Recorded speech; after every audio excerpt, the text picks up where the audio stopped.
it dawned on me, and was also kind of pointed out, that I forgot to kind of give any direction to what I was going to do next, or what I'm doing exactly.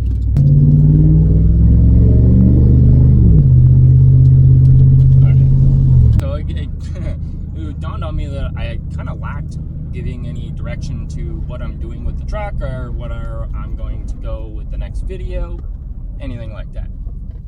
So the idea behind all of this is that I am taking my 2012 GMC Sierra and I am converting it from a two-wheel drive truck to a 4x4 truck. I don't know why I said that like that, but you get the idea. Taking two-wheel drive and turning it into four-wheel drive. It is going to be a challenge. I'm not going to doubt that. That will 100%, it'll 100% be a challenge. I'm really excited to get into it and start going on this project and getting it ready and outfitted to handle some pretty hefty terrain. I basically want this truck to be able to go where the Jeeps go. I'm not 100% certain what that's going to look like yet, but we're going to get there.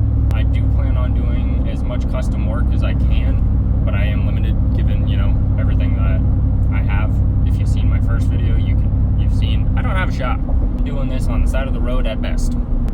Sometimes maybe maybe somewhere else, but at the best on the side of the road.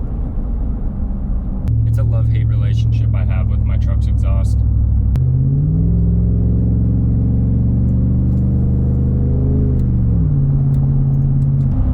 My plan is to use a manual transfer case out of an already four-wheel drive truck, obviously. I figure using the manual transfer case for main reason being that, I don't have to mess around with a lot of computers trying to get them to, talk to each other and all that fun stuff. And I really want to avoid that.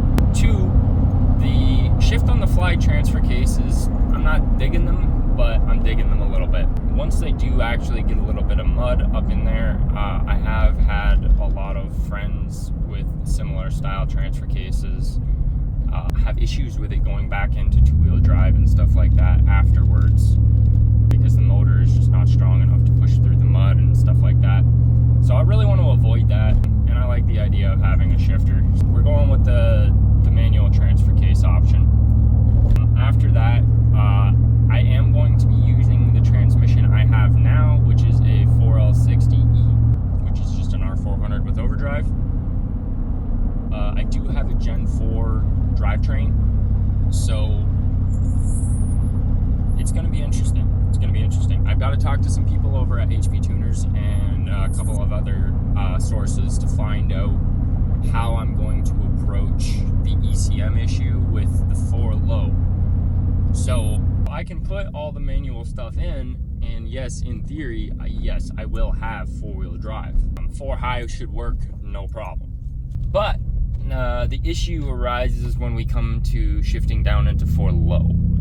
When the truck shifts down into 4 low, it's a different set of gear ratios in the transfer case, right?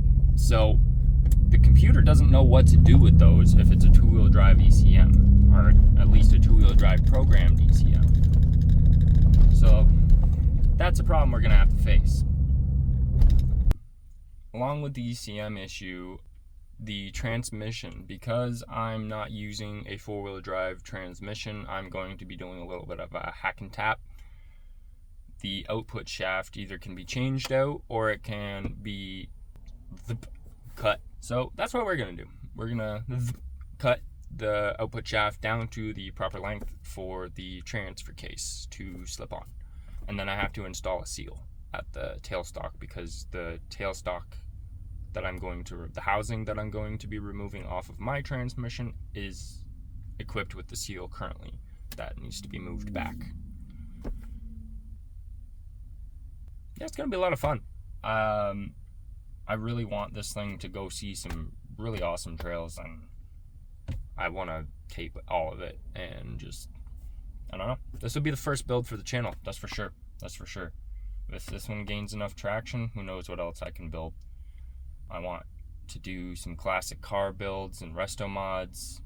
I'd love to do all kinds of different things. I'm a huge motorcycle enthusiast, so doing some custom bike builds would be fantastic, but we got a long way to go from here. Long way indeed, sir. But I'm confident I will get there.